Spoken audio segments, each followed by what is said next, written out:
Hey everybody, welcome back to Beatles News Roundup here on Vinyl Rewind. This is the monthly series where we recap the latest Beatles news stories from the past month, with this episode covering June 2025. And we got a couple of birthdays to celebrate, the first being Paul McCartney's 83rd birthday, which was celebrated on June 18th. And we also have Stuart Sutcliffe's 85th birthday, which was on June 23rd. Also, this past month was Global Beatles Day. This is an unofficial celebration of everything Beatles, and it's observed on June 25th. It was started in 2009 by Faith Cohen as a way to celebrate the band's enduring message of peace, love, and harmony. Now moving on to some sad news, June 11th saw the passing of Brian Wilson, co-founder of the Beach Boys. I mean, I don't think his impact on music can really be measured. He wrote some amazing songs, and it's truly a loss of a great creative force. Over on Paul McCartney's website, he gave a sweet tribute to him. He said, "Brian had that mysterious sense of musical genius that made his songs so achingly special. The notes he heard in his head and passed to us were simple and brilliant at the same time. I loved him and was privileged to be around his bright, shining light for a little while. How we will continue without Brian Wilson, God only knows. Thank you, Brian." Ringo's tribute was over on his Instagram. He posted an old photo of them together with the caption, "God bless Brian Wilson, peace and love to all his family, Ringo." And for me personally, Beach Boys were a huge part of my life growing up. I can't tell you the number of times I listened to their music while just cruising Santa Cruz, man. I lived and breathed that fantasy that they delivered to us in the music. I mean, I didn't surf. I tried. I was terrible at it. The best I could do is boogie boarding, and even then, I am not good in the water. Also, the water's cold up in Northern California, but besides the point, there was just something so magical about their music. I mean, still is, and I just had enjoyed it so much. I can't tell you the feelings I get when I listen to God Only Knows, Surfer Girl. I mean, the entirety of Pet Sounds, even their later work. It just continues to give back, and I am so thankful that I got to be alive at a time when the Beach Boys created music and that Brian was alive with us. If you were lucky enough to see Brian Wilson live, be sure to leave me a comment. Tell me about that experience. I'd love to read that.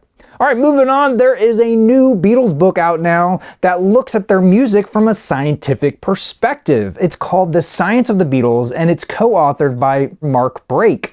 He authored other books on the science of pulp culture, including Harry Potter, Star Wars, and Star Trek. I gotta say, it sounds really interesting. I might have to check that one out.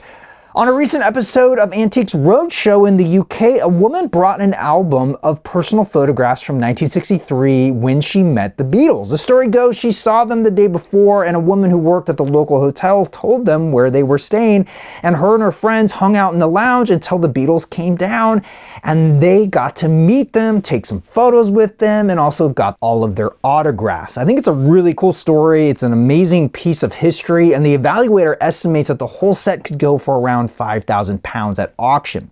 And what's interesting is that he mentions that oftentimes Beatles autographs don't really go for a lot because there's no history attached to it. So what happened was they were so popular back then that oftentimes the roadies would fake the Beatles signatures just to keep up with demand. However, her story is different because she has the photos to prove that she met them, and so that adds a lot of authenticity to the signatures, and that's why he priced it so high, which brings us to our next story, which, brings into question the authenticity of these signatures. So recently at auction, a 1963 ticket stub signed by all four members sold for £3,000. It has a statement of authenticity, but it hasn't been authenticated by one of the few trusted businesses that specialize in Beatles autographs, so I'm not saying it's fake, but that's a lot of money to spend on something that could possibly be forged or signed by the roadies. I'm not really in the market for that kind of thing, but I think it's a really cool piece to have along with the rest of the autographs and photos. It makes for a nice bit of history. Now, our next story is a perfect example of fully authenticated Beatles autographs on original albums that go for an incredible amount of money.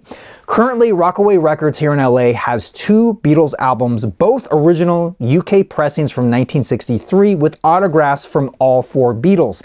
The first one is Please Please Me for $45,000 and the second one is With the Beatles for $75,000, and there's also a photo with Ringo holding the very album that was signed. Now, both of these come with certificates of authenticity from Frank Chiazzo, who is the world's foremost Beatles signature expert, as well as Rockaway Records themselves. Again, this is way too much money for me, but I still think it's awesome that these items exist and they're out there. In Paul McCartney news, over on his website, in his monthly Q&A series, You Gave Me the Answer, he revealed some of his favorite albums by other artists, which include Music from the Big Pink by the band, Pet Sounds by the Beach Boys, and Harvest by Neil Young. He also goes on to talk about how he thinks of George and John and memories of recording the Beatles songs when he performs them live. In John Lennon news, at a recent 30-year celebration of the TV show Everybody Loves Raymond, it was revealed that John Lennon was the best man at Peter Boyle's wedding in 1977. Apparently, his soon-to-be wife was friends with Yoko Ono, and through her, he became friends with John. In a 2005 interview, Peter said that, "At the last minute, I asked John to stand in as my best man, and he said yes, the rest is history." Apparently, it was a small wedding, and I can't find any photographs of that wedding and them at it, but still, it's cool to think about that. You know, John was just ready for anything. In other John news, a love letter he wrote to his future first wife, Cynthia, in April of 1962 is going up for auction. John wrote the letter while the band was in Hamburg playing their first residency at the Star Club. In the letter, he talks about the recent death of Stuart Sutcliffe, the very funny aspect of Paul's snoring and how much it drives him nuts, and how much he loves and misses Cynthia. The letter will go up for auction on July 9th, and it's estimated to bring in £40,000. In Ringo Starr news, actor John Travolta joined him and his all-star band on stage singing With a Little Help from My Friends at their concert in Clearwater, Florida on June 21st. In more Ringo news, he had a cameo on the last episode of the 36th season of The Simpsons. In the episode, it is a flash forward and Marge Simpson has passed away and she's in heaven and married to Ringo. I haven't seen the episode, so out of context, it all sounds very bizarre. And it doesn't appear that Ringo voiced himself in the episode, at least based on IMDb. But yeah, did anyone see it? Is anyone still watching The Simpsons? Let me know. In other Ringo news, his son Zak was interviewed by Rolling Stone, and in it his son said that Ringo said, quote, "I've never liked the way that little man runs the band." Now this is in reference to Roger Daltrey firing and then hiring and then letting go of Zak from the band. Zak was the drummer for The Who for, gosh, close to 30 years.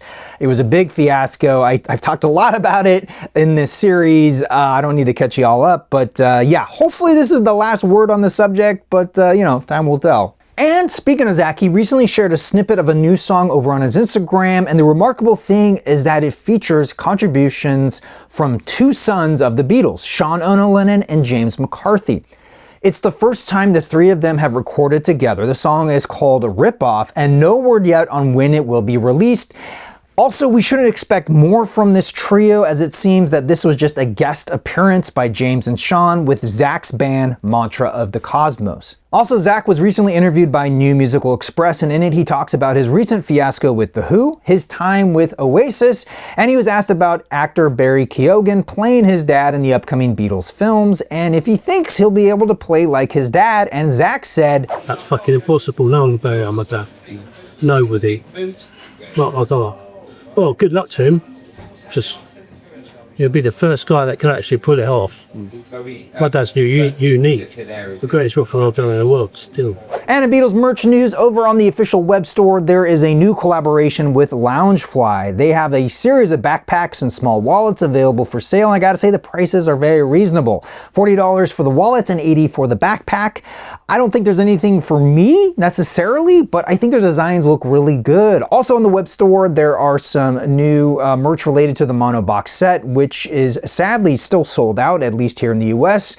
I gotta say, I don't really love the designs. They're pretty basic. You get a coffee mug or a tote bag, short sleeve shirt or a long sleeve shirt, and they all kind of revolve around the mono font design.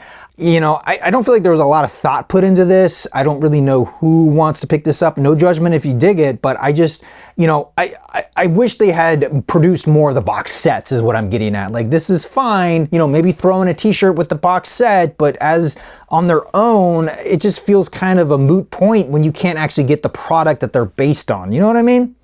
Anyway, moving on, this past month in Beatles history, on Sunday, June 25th, the Beatles performed live on the world's first multinational satellite broadcast. The program was called Our World, and it was first thought up by the BBC, and eventually the European Broadcasting Union got involved, and around 18 different countries provided material for the 125-minute broadcast, and it was shown to an estimated 400 million viewers across 5 continents all around the world. I mean, this was pretty incredible.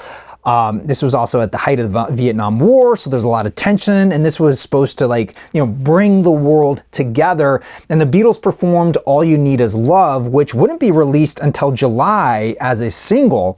It was eventually put on the Magical Mystery Tour album, but they largely played to a pre-recorded rhythm track, but Paul's bass guitar, the vocals, the lead guitar solo, and Ringo's drums, as well as the orchestration, were actually done live in the studios. And they also had some help from some pretty well-known people, including members of the Rolling Stones, Eric Clapton, Keith Moon, Graham Nash, Paul's brother Mike, Patty Harrison, and Jane Asher were also there. The program was shot in black and white, but for the Beatles anthology project in the 90s, it was actually colorized using color photographs that were taken back in the day as references. All right, everybody, that'll do it for this episode. If you want to see more Beatles content, be sure to check out my video on the history of the Beatles Bigger Than Jesus controversy. If you haven't already, it's a really fascinating story. Until then, thank you all so much for watching, but I especially want to thank my members over on Patreon who help to keep this channel going with their monthly support. Thank you. I'm your Vinyl Geek, and I'll catch you on the flip side.